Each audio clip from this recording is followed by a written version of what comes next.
The status of SpaceX's Starship program appears to be somewhat uncertain at this time. As many of you may remember, SpaceX's first Starship launch took place on April 20th, and it ended with a spectacularly unfortunate explosion over the Gulf of Mexico. Now, 3 months on, the final accident report has yet to be submitted to the Federal Aviation Administration, the FAA. This delay means the next-generation rocket program is still grounded, making it unlikely that a second launch attempt will take place this summer. In addition to the FAA's ongoing investigation, SpaceX is also dealing with legal challenges. A lawsuit has been filed against the FAA and SpaceX by various environmental and indigenous groups. They are contesting the FAA's initial approval of the Starship launch program, claiming that it did not adequately consider potential harm to wildlife. But here's the question: what does this mean for SpaceX? Are they just waiting around for the FAA's green light? Not quite. SpaceX is buzzing with activity and are setting the stage for a swift return to launch mode. After the initial setback, SpaceX has been concentrating on repairing the orbital launch mount, which was badly damaged during Starship's first test launch. Among the progress made in this regard, one of the key developments has been the implementation and enhancement of SpaceX's Deluge system. This unique and innovative system is a critical addition to the launch pad infrastructure, designed to help manage the extreme conditions experienced during a rocket launch. The Deluge system is a water dispersion apparatus specifically designed to shield the Starship launch area from the intense heat and force generated during takeoff. The system, a network of strategically placed nozzles, valves, and pipes, sprays a large amount of water onto the launch pad during takeoff.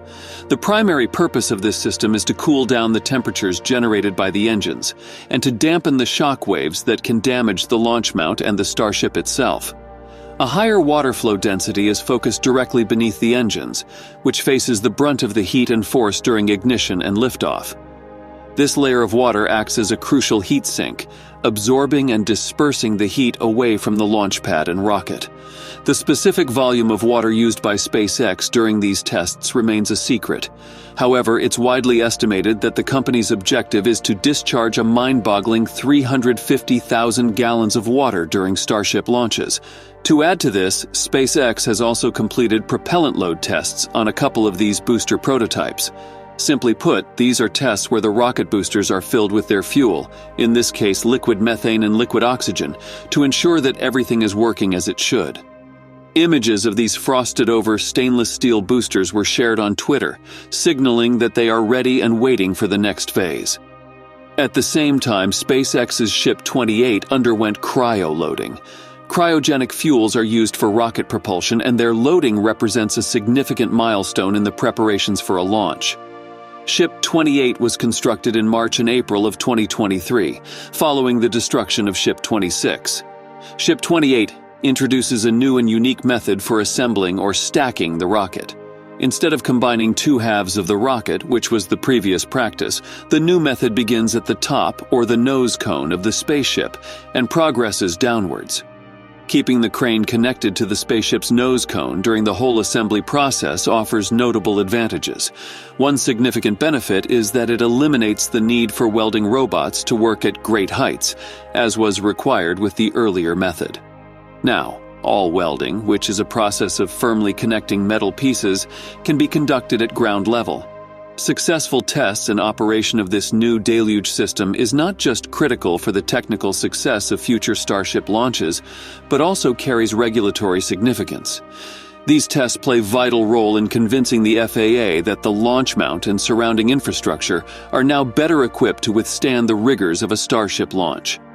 Even though the team is raring to go, there are several critical steps that need to be completed. The FAA's approval is just one of the many hurdles that the company must overcome. Beyond the logistical and technical challenges, SpaceX is also dealing with legal impediments. A lawsuit challenging the FAA's original approval of the Starship launch program has been filed by environmental and indigenous groups. They're expressing concerns about potential harm to wildlife that may not have been adequately considered in the original plan. The relationship between SpaceX and the FAA hasn't always been good. SpaceX have sometimes found themselves at odds with the FAA's regulatory framework, which is designed to ensure public safety. The FAA has fined SpaceX on multiple occasions, often for violations relating to launch licenses and safety protocols. For instance, in December 2020, SpaceX's Starship SN8 high-altitude test flight was conducted without obtaining the necessary regulatory approval from the FAA, leading to a probe by the agency into the violation. Another instance occurred in January 2021, when SpaceX proceeded with a test launch despite being denied permission by the FAA due to public safety concerns. The launch resulted in an explosion, causing further tension between the regulatory agency and SpaceX. Musk has stated plans to launch the second Starship before the end of this summer. However, it's important to approach this timeline with some flexibility. Musk is known for setting ambitious schedules that often need to be adjusted. This has been a consistent pattern throughout SpaceX's history and even before the first launch of Starship. After the remarkable integrated test flight involving Ship 24 and Booster 7 on the 20th of April, SpaceX has now identified Ship 25 and Booster 9 for its upcoming Starship test flight. The previous test flight, while groundbreaking, led to an unexpected phenomenon at the moment of engine ignition, creating what's been described as a rock tornado. Despite the hurdles, SpaceX is currently the most valuable aerospace company in the nation with a net worth of nearly $150 billion. Since 2014, SpaceX has reportedly invested $3 billion in developing the Starbase facility, which is key to the company's growth. The first Starship launch itself cost SpaceX around $3 billion, and Musk anticipates spending another $2 billion on 5 more test launches by the end of 2023. However, with the testing program currently on hold, there are concerns about SpaceX's ability to fulfill its commitments on time. In fact, NASA has expressed worries over the potential delay in SpaceX's lunar lander version of Starship, which could impact NASA's Artemis 3 moon mission. In the grand scheme of things, these are testing times for SpaceX. They have significant hurdles to overcome before the next Starship launch. However, if history is anything to go by, SpaceX and Musk have the tenacity to bounce back from setbacks and to continue pushing the boundaries of space exploration. That's all for today's video, folks. If you enjoyed watching and found it useful, please make sure to hit the like and subscribe button. Thanks for watching, and I'll see you in the next video.